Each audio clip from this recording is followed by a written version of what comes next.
안녕하세요. 삼부자쌤입니다. 닥터훈입니다. 네, 최근 저희가 고배당 ETF 또는 고금리 예금에 대해서 얘기들을 많이 했었죠. 네. 이자 높은 곳으로 찾아서 예금을 옮기거나 하는 것들은 굉장히 좋고 바람직합니다. 자본주의에서 당연히 해야 되겠죠. 하지만 높은 이자로 인해서 기초연금 또는 뭐 건강보험의 피부양자 자격 박탈 맞습니다. 이런 것들이 지금 꽤 많이 일어나고 있고 문의도 굉장히 많이 주시거든요. 오늘은 이거 관련해서 좀 자세히 얘기를 좀 드리도록 하겠습니다. 네, 진짜 이 내용은 나에게 해당되시는 분들도 있을 것 같고 나의 부모님에게 해당되시는 분들도 많이 있을 거라고 생각됩니다. 한번 잘 들어보시기 바라겠습니다. 자, 그러면 본론부터 바로 말씀드리면 기초연금 탈락된다는 얘기가 있던데 그건 어떤 얘기를 하는 건가요? 굉장히 중요한 내용이라고 먼저 말씀을 드릴 수 있을 것 같습니다. 최근 고금리 예금으로 인해서 많은 분들이 좋아들 하시거든요. 뭐 1억 넣으면은 뭐 50만원 나온다, 60만원 나온다 이렇게 얘기를 많이 하세요. 하지만 예금 이자를 많이 받는 건 좋은데 자칫 아무 생각 없이 받았다가 기초연금에 탈락되는 경우가 있을 수 있으니 굉장히 주의를 요합니다. 기초연금이라는 게 우리나라 65세, 만 65세 이상 은퇴자분들이라면 소득 하위 70%까지는 받을 수 있고 거의 대부분이 다 받을 수 있는 연금이라고 보시면 될 거거든요. 1인 가구 기준으로는 약 30만원 정도가 나오고 있습니다. 정부가 기초연금을 40만원 정도까지는 올리겠다고 공약을 발표를 했고 얼마 전에 예산안에서도 처리가 되었기 때문에 1인 가구 기준으로 내년도부터는 32만 2천원이 나오는 걸로 확정이 됐거든요. 근데 이 기초연금을 받으려면 재산 요건과 소득 요건을 만족을 해야 됩니다. 하지만 문제가 되는 거는 고금리 예금의 이자 부분이나 배당 소득 부분들은 이 소득 기준을 초과함으로써 기초연금의 자격 박탈이 될 수 있다는 부분들을 다시 한번 유의하셔야 될 것 같고 각별히 주의해야 됩니다. 그러면 그 예금을 얼마 이상 가입할 경우에는 문제가 될까요? 단독 가구는 소득 기준으로 180만원, 부부 가구는 288만원이 기준이라고 보시면 될 것 같습니다. 그래서 단독 가구는 이 180만원 이하인 분들은 지금 현행 기준으로는 30만 7,500원을 받으시게 되고요. 내년부터는 32만 2천원 증액된 금액을 받으실 수 있고요. 부부 같은 경우는 49만 2천원을 받게 됩니다. 내년부터는 51만 5,200원으로 증액이 되고요. 기초연금은 매월 25일날 지급이 됩니다. 하지만 이 기초연금을 받기 위해서는 재산상의 기준과 소득적인 기준을 두 가지를 다 충족을 해야 해당자가 되실 수 있거든요.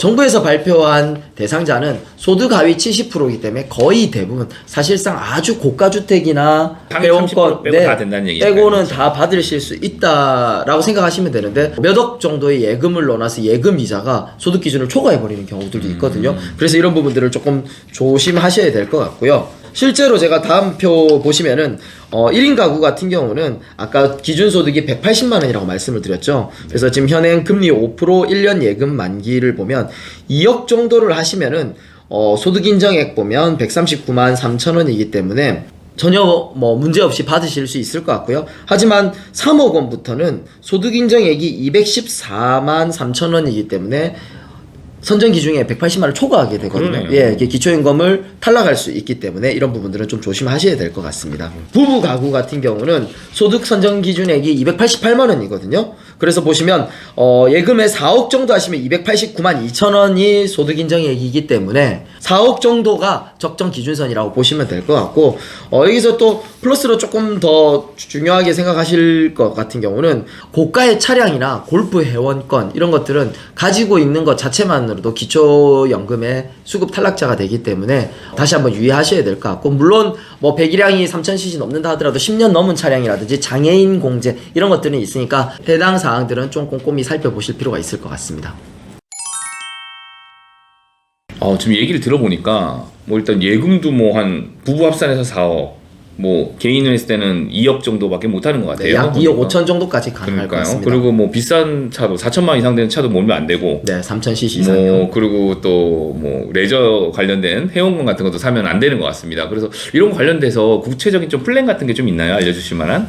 기초연금을 수령하기 위해서 이런 조건을 맞춰야 되는데 이런 부분들이 조금 초과하거나 오버되는 부분들이 있다. 그러면 기본적으로 우리가 절세하는 과정이랑 비슷하다고 보시면 될 것 같거든요. 혹시 부동산, 고가의 부동산 같은 경우는 공동명의를 해서 가액을 낮춘다든지 또는 예금 금액 같은 경우는 우리 성인 자녀 같은 경우는 5천만 원, 그리고 뭐 부부까지는 6억까지는 비과세로 증여가 가능하거든요. 그래서 일정 금액을 증여함으로써 각각의 예금을 분산하고요. 또 예금 시점을 이자 돌아오는 것들을 1년 만기, 2년 만기, 3년 만기로 나누어서 돌아오는 예금 이자 시점을 나누는 것도 하나의 방법이라고 볼 수 있을 것 같습니다. 요즘 가장 핫 이슈가 건강보험 피부양자 자격 박탈이에요. 예금이자 많이 받으면 그것도 박탈된다고 하던데 그거에 대해서 좀 자세히 알려주시죠. 네, 사실 최근 기초연금보다 건강보험 피부양자 자격 박탈에 대한 문의나 걱정이 더 많은 게 사실입니다. 그렇죠. 예. 똑같이 고금리 예금을 하다 보니까 예금 이자를 받는 건 좋은데 이게 소득으로 잡혀서 건강보험료를 부과하게 되는 경우들이 많거든요. 특히나 지금 우리나라가 의료보험 선진국이라는 건 다들 아시잖아요. 여기에 따른 막대한 건강보험료 지출을 위해서 지속적으로 건강보험료 재원에 대해서는 증액될 수밖에 없거든요. 표를 보면서 2022년 7월 이후 달라지는 점에 대해서 자세히 좀 설명을 드리도록 하겠습니다. 7월 이전에는 소득 기준이 연간 3,400만 원 기준이었다가 이게 2천만 원으로 바뀌었습니다.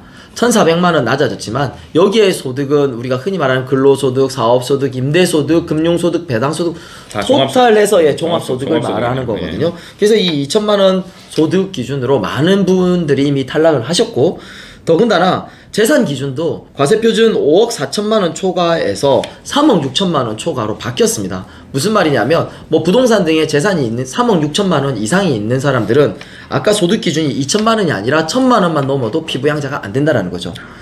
아주 근본적인 방향은요. 소득이 있는 사람들은 이제 건강보험료를 납부하게 하겠다라는 그러네요. 겁니다. 그래서 그런 질문들 많아요. 뭐 부동산으로 20억, 30억 있는 사람들은 뭐 더 부자 아닌가 이런 얘기였는데 이게 굉장히 왈가불가를 많이 했는데 결국은 자산보다는 현행 소득이 발생하는 걸 기준으로 건강보험료를 부과하겠다라는 걸로 바뀌게 된 거고요. 부가적으로 사업소득은 1원이라도 있으면 안 되고 우리 흔히 말하는 프리랜서 소득 같은 경우 3.3% 세금을 내는 소득자들은 연간 500만 원을 초과하면 피부양자를 박탈당하게 됩니다. 아, 되게 작네요. 예, 여기에 근거해서 보면 아까 우리 고금리 예금 말씀드렸죠. 네. 2억 정도 5% 예금을 하시면 그냥 이자만 해도 1,000만 원이 되거든요. 천만. 예. 여기 1,000만 넘어가네. 그렇죠. 근데 2억 정도 예금을 하시는 분들이 적어도 부동산이 하나도 없는 경우는 잘 없죠. 3억 5천만 원 정도 다 많이 있겠지. 넘겠죠. 많이 예. 있겠지. 그러면 2억 예금을 하시는 분들은 자칫 잘못해서 예금해서 1,000만 원 이자를 받게 되면은 바로 피부양자에게 자격에서 탈락이 되는 그거 거고요. 막 1, 20만씩 나올 거 네, 아니에요? 그거. 초과 부분만 하는 게 아니라 2억 전체가 자산으로 합산이 돼버립니다. 그래서 그냥 나오면 뭐 몇만 원 정도가 아니라 그냥 1, 20만 원은 기본으로 나온다라고 보셔야 될 거기 때문에 굉장히 유의해서 봐야 될 부분이라고 생각을 합니다. 앞서 말씀드렸던 기초연금과 건강보험의 자격 요건을 확인하는 것들이 그래서 굉장히 중요한 작업들이 됐어요. 그러네요. 네, 기초연금 관련한 내 소득이 인정액에 상당하느냐는 복지로 사이트에 들어가 보면 가상으로 시뮬레이션을 해볼 수 있고요. 조금 더 복잡한 건강보험료 피부양자 조건을 확인해 보시려면 홈택스에 들어가셔서 마이 홈택스, 기타 세무정보, 금융소득조회 여기서 확인을 해보시면 정확하게 나의 금융자산이 어떻게 인정이 되는지 확인해 보실 수 있을 것 같습니다. 네, 오늘은 고금리 예금을 했을 때 우리에게 올 수 있는 기초연금과 건강보험 자격 박탈에 대해서 잘 알아봤습니다. 이거 관련한 자격에 대해서 잘 알아보고 한번 고금리 예금도 뭐 계획적으로 가입하시는 것을 추천드리겠습니다. 다음번에 더 자세한 내용으로 찾아뵙도록 하겠습니다. 감사합니다.